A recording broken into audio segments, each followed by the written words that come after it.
अस्सलाम वालेकुम dear students, उम्मीद है आप खैरियत से होंगे। आज का जो हमारा टॉपिक है हार्मोनिक मीन है। सो ऑनलाइन क्लासेस का जो सिलसिला है अल्हम्दुलिल्लाह वो रवां दवां है। काइंडली अपने जितने भी लेक्चर्स हैं उनको सुने, वक्त ज़ाया ना करें क्योंकि एक वक्त गुजर जाएगा। फिर अगर आप इसमें काम ना करें नहीं करेंगे तो आप लोगों को नुकसान भी हो सकता है, ठीक है। तो वक्त को कीमती बनाएं क्योंकि टाइम बहुत शॉर्ट है। डियर स्टूडेंट्स, आज का जो हमारा टॉपिक है वो हार्मोनिक मीन है। Harmonic mean basically harmonic mean जो है ये हमारे पास मैथमेटिकल एवरेज है। Harmonic mean is the mathematical average, right. First of all, harmonic mean is mathematical average. In short, we can say that it is HM. H stands for harmonic and M stands for the mean. And in general, we can say that HM. HM stands for the harmonic mean, right? Now we are going to discuss the definition. The reciprocal. Reciprocal basically उलट को कहते हैं। The reciprocal of the arithmetic mean. ठीक हो गया। Arithmetic mean का reciprocal है, ठीक हो गया। तो रिसिप्रोकल हमारे पास अर्थमेटिक मीन क्या होता है? So arithmetic mean is equal to summation x over n. ये हमारे पास अर्थमेटिक मीन है और इसका हमने रिसिप्रोकल हमने लेना है, ठीक हो गया। So reciprocal of the arithmetic mean, इसका अगर रिसिप्रोकल ले, रिसिप्रोकल का मतलब उलट कर दें। फॉर एग्जाम्पल हमारे पास ए और बी है और इस ए और बी का रिसिप्रोकल ले तो ये हो जाएगा कि बी बाय ए। ओके, ये हमारे पास रिसिप्रोकल है, ठीक हो गया। इसे कहते हैं, इसे रिसिप्रोकल कहते हैं। क्या कहते हैं? रिसिप्रोकल। ओके, तो इसका रिसिप्रोकल ले लेते हैं। The reciprocal of the mean, arithmetic mean. Okay, so इसका रिसिप्रोकल लेंगे तो ये हमारे पास हो जाएगा n divided by summation x. Understand? The reciprocal of the arithmetic mean. यहां तक क्लियर हो गया। फिर उसके बाद of the reciprocal of the values. सिर्फ तो हमने अर्थमेटिक मीन का रिसिप्रोकल तो ले लिया है, it is good, but also the reciprocal of the values. Here n represent the number of the values, here x is your values. तो फिर क्या करना है? वैल्यूज का भी रिसिप्रोकल लेना है। सो n डिवाइडेड बाय, ये हमारे पास समेशन है, तो x का रिसिप्रोकल क्या है? फॉर एग्जांपल हमारे पास x है, तो इसका रिसिप्रोकल क्या है? 1 over x। Understand? The reciprocal of x is 1 over x. Understand? ये हमने क्या कर दिया? रिसिप्रोकल ले लिया है। किसका रिसिप्रोकल ले लिया है? अर्थमेटिक मीन का, ठीक है। सो इस तरह हम इसको लिख सकते हैं कि I take value from 1 up to n or xi. So we can say that the harmonic mean is equals to I take value from 1 up to n and 1 by x. So in this situation, we can say that it is the formula for the harmonic mean, right? In case of the ungrouped data, right? So in case of the, it is the formula for ungrouped data. ये हमारे पास formula है ungroup data के लिए, ठीक हो गया।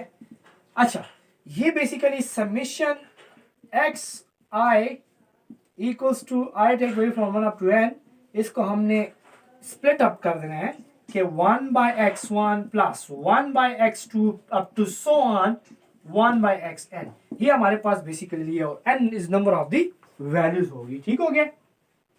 Now in case of group data, so group data में हमारे पास ये फार्मूला क्या होगा हार्मोनिक मीन के लिए? So harmonic mean is equal to summation f divided by summation f by x।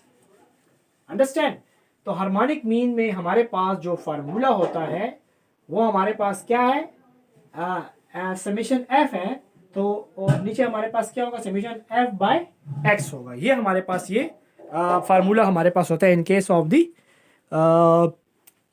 Group data. Okay, जिस तरह के आपको पता है कि हमारे पास हार्मोनिक अर्थमेटिक मीन है, तो हम इसका लिख सकते हैं कि arithmetic mean is equal to summation f x by summation f, ठीक हो गया। इसी का हमने रिसिप्रोकल लेना है। जब हम इसी का रिसिप्रोकल लेंगे तो रिसिप्रोकल की वजह से इसका रिसिप्रोकल लेंगे तो रिसिप्रोकल हमारे पास, पहली हमारी बात यह है कि reciprocal of the mean, arithmetic mean, तो ये रिसिप्रोकल हो गया, ठीक हो गया। फिर कहते हैं the reciprocal of the values. तो समीशन एफ तो हमारे पास फ्रीक्वेंसी एंड वैल्यू तो नहीं है, तो फिर हमारे पास समीशन एफ, ये भी वैल्यू नहीं है, वैल्यू हमारे पास 1/x, right. So in short इसको हम इस तरह भी लिख सकते हैं कि summation f by x, x f को इधर मल्टीप्लाई कर सकते हैं, एट द एंड हम लिखते हैं कि summation i take away from 1 up to n, summation i take away from 1 up to n f i divided by x i.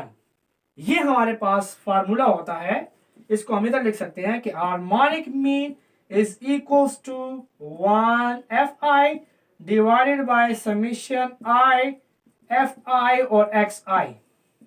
Understand, ये हमारे पास हार्मोनिक मीन का फार्मूला है। फिर इस समीशन एफ आई का क्या मतलब है? इसका मतलब है कि हमारे पास 1 f1 f2 up to fn, ये हमारे पास का ये मतलब है।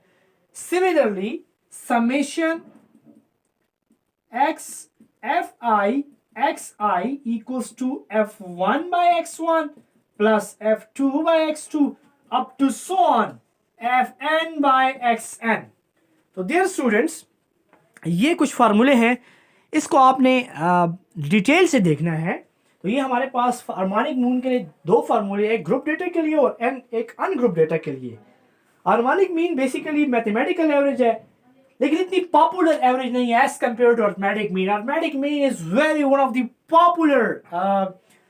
Popular average, so it is not a popular average, okay?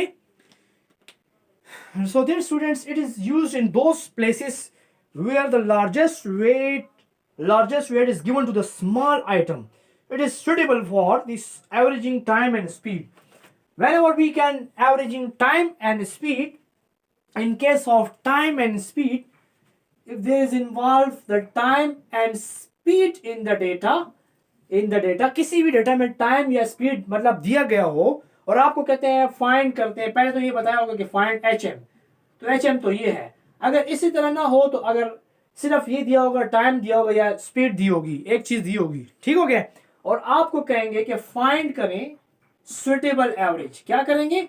Suitable average. तो सुटेबल एवरेज हम किस तरह फाइंड करेंगे? अगर उस डेटा में टाइम या स्पीड ना हो तो आप अर्थमेटिक मीन फाइंड करेंगे, ठीक है। अगर उसमें टाइम या स्पीड इन्वॉल्व होगा और ये नहीं कहे कि arithmetic mean harmonic mean find करना है, तो फिर हम क्या करेंगे? Then we move towards the HM। So dear students, उम्मीद है इस लेक्चर को आपने एंजॉय किया होगा, शुरू से लेकर आखिर तक देखें। Thank you very much.